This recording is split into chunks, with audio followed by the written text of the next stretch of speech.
Hi Sagittarius, this is your May 2022 spiritual reading.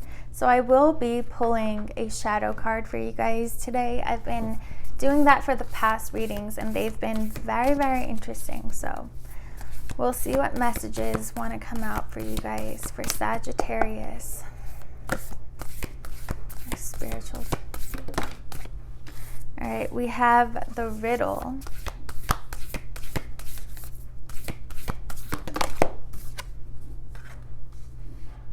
The mirror. Oh, whoa.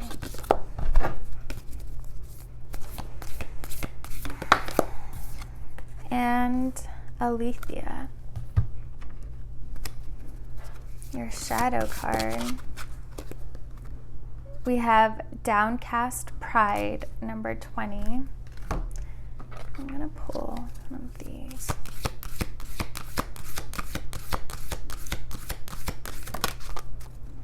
And we have number 33, Translucence, Love the Darkness. All right.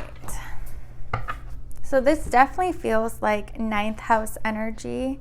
The ruler of the ninth house is Sagittarius and Jupiter. So there is something, it doesn't feel like a download. It just feels like through an experience that you're going to have, you're going to gain a tremendous amount of spiritual wisdom.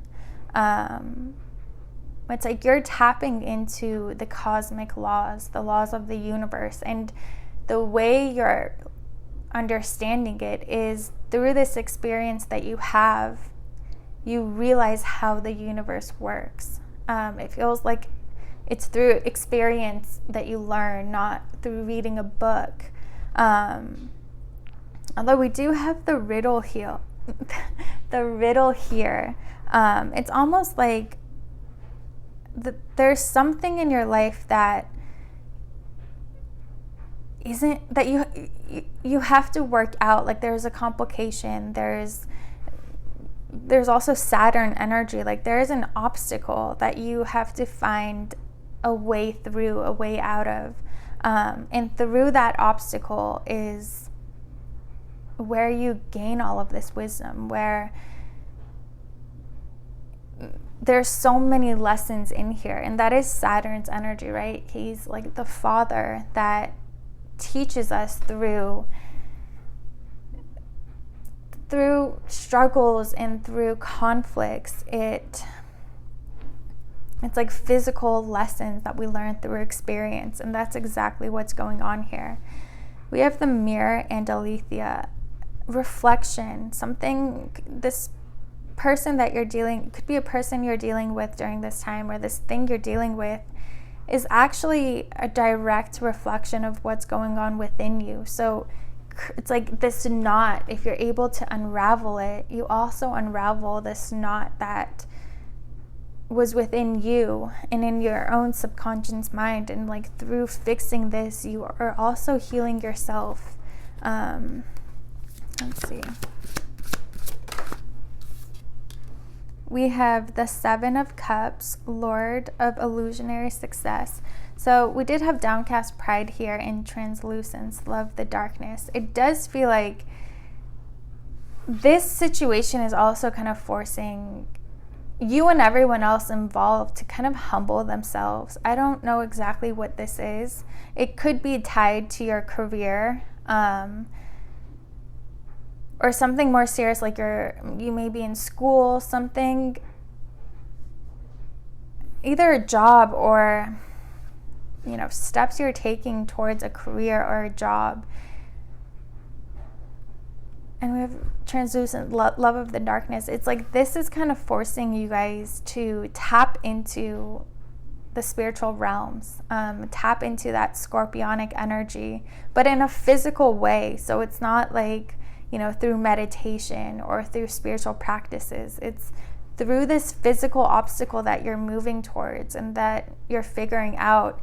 You're tapping into all the spiritual wisdom that Scorpio energy has to give. You're learning a lot about the laws of the universe, how energy works. And again, it's going to be different for all of you how that plays out. We have the Seven of Cups. It's like things are not what they seem. That's why we have the riddle. It really is like this isn't an easy thing to figure out. It's whatever would have worked in the past isn't going to work with this. Whatever like everyone thinks is the way isn't the way. Even this whole situation isn't what any of you think that it is. There's a lot of illusions. This is like a very spiritual journey in the physical realm. It just feels very like it's like a movie kind of, like, you know, it's like the hero's journey. We have the King of Wands, Prince of the Chariot Fire, and the Knight of Wands. Yeah, this really is like the hero's journey, and you guys have that ability and that power and that drive to move through this and to defeat anything that stands in your way and to figure this out and to make your way out of this hero's journey so much more whole, so much more healed, even though you're not intentionally, you don't realize this is a healing journey, but it's very, very transformative. You're going to be learning a lot through this. I don't know exactly what it is, but you have the power. You're going to realize your own power. Like, you're going to realize, wow, I did that. I got through that. And it's almost like if there's a group of you, people rely on your strength, and it's your confidence that gives them the confidence that things are going to work out. You kind of realize what a leader you are during this process. We have the Two of Cups, the Five of Swords,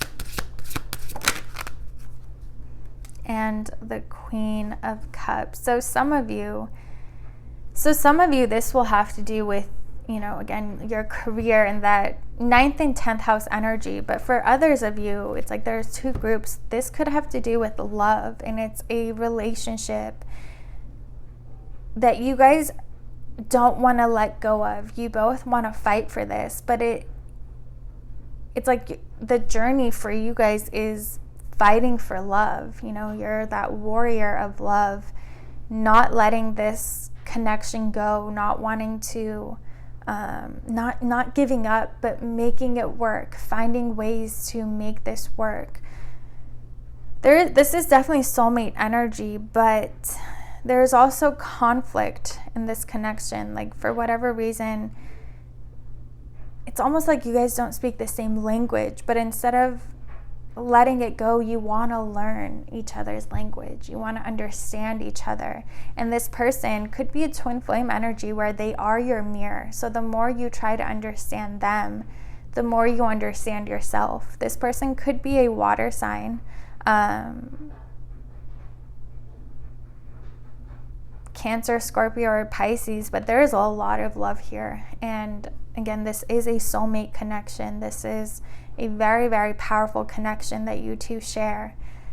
And again, it's like during this journey of fighting for love and trying to understand each other, you guys understand yourselves and heal yourselves and become more whole. It's a very, I don't know, it just feels very interesting. Like you don't realize how spiritual and how healing this process is. But it does feel like with Alethea, we have the black and white. It's like in the mirror. You guys are mirroring each other. You guys are, it's like everything that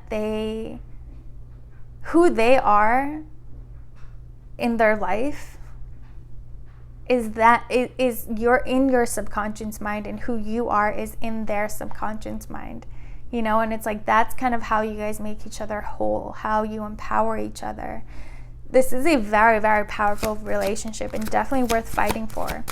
And it's in that fight that you guys just come out of it so much more powerful. We have the 7 of Pentacles. Again, that King of Wands energy.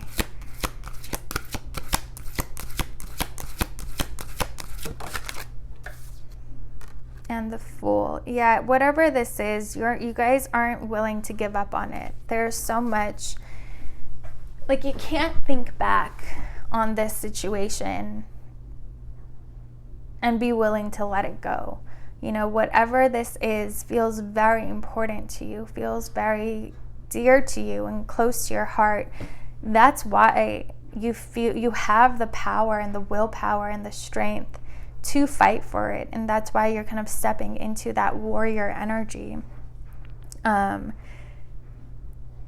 you're focused on having a new beginning here. You're focused on rebuilding this. You're focused on saving this, you know. Again, if it's a connection or if it's somehow connected to a job or something with education, you're fighting for this, and you will win. You will achieve what it is you're setting out to achieve.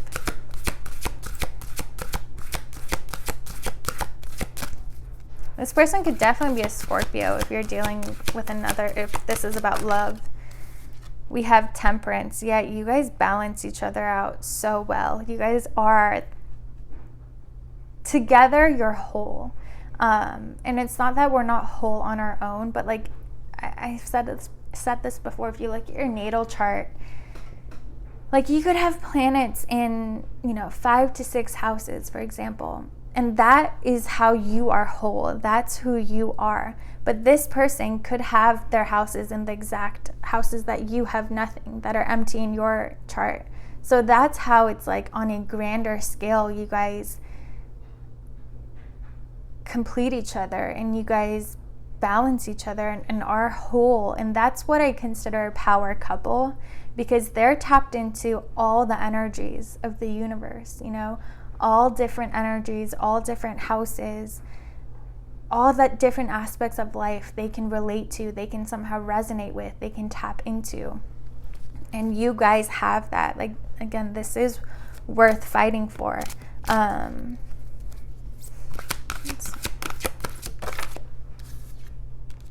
We have the 7 of Swords. And the King of Pentacles. So with the Love of the Darkness here as well, it does feel like this, again, with that hero's journey, it does kind of force you into dealing with your own inner demons and dealing with your own shadow. Fighting for this, you guys are going to realize that you both, again, with having to humble yourselves, have to be honest about the role that you play in this, not working out. And there's things that the both of you have experienced in your past that you haven't yet healed, haven't yet faced. And this kind of forces you guys to heal that and to, again, with that knot, it's like unravel those knots within yourself. And like, that's how you guys are able to heal. But it's like if there was a physical knot, right? By you unraveling that, you're unraveling the trauma that symbolizes that knot within you. And it's almost like even, it's like your soul, your higher self, your subconscious mind sees this situation as a symbol of your own inner world. So how you healing this, you working through it, you amending this is healing yourself within, even though you're not intentionally doing it. And this will actually end up empowering you guys. Like I was saying, you come out of this so much stronger. You guys could, if this is a relationship, you guys at the end of this could end up getting married. The King of Pentacles is that father, husband energy. Or if it's again connected to your career somehow, whatever this was that you're able to save and amend, brings you a lot of abundance. And this could even be that, you know, you get recognized for how the work that you did during this, and get a promotion, or get a very high position, become a partner. I don't know, whatever it is, you win. You're fighting this war, and you're gonna win, and you're gonna come out of it very, very successful. This was kind of confusing because I wonder like how this resonates with you guys, what it is that you're experiencing. Let's see.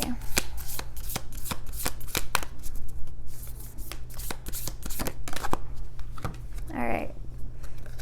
We have a predestined series of events is due to occur according to divine timing. This has been orchestrated at a higher level to integrate the paths of people with whom you have soul contracts in this lifetime. Trust in the doors that close just as much as in the doors that open for you as a result. So again, this all feels very, very destined. In that first category, you know, there are two categories here. In the first one, it does feel like it's your soul tribe that you're connecting with, that you're going to be creating something with. And in the second group of people, this is a very powerful soulmate that you guys were destined to go through this experience together, almost like a hero's journey together to fight for this relationship. And there's just so much you're going to learn, so much wisdom that you're going to gain from this. And this was all very, very destined. This has all been planned out by your soul and by your higher self. So however this resonates with you, definitely, if you're willing to share it, I'd be so interested in knowing. But yeah, you guys, I hope you guys enjoyed this reading. If you did, please like, comment, and subscribe, and I'll see you guys next time.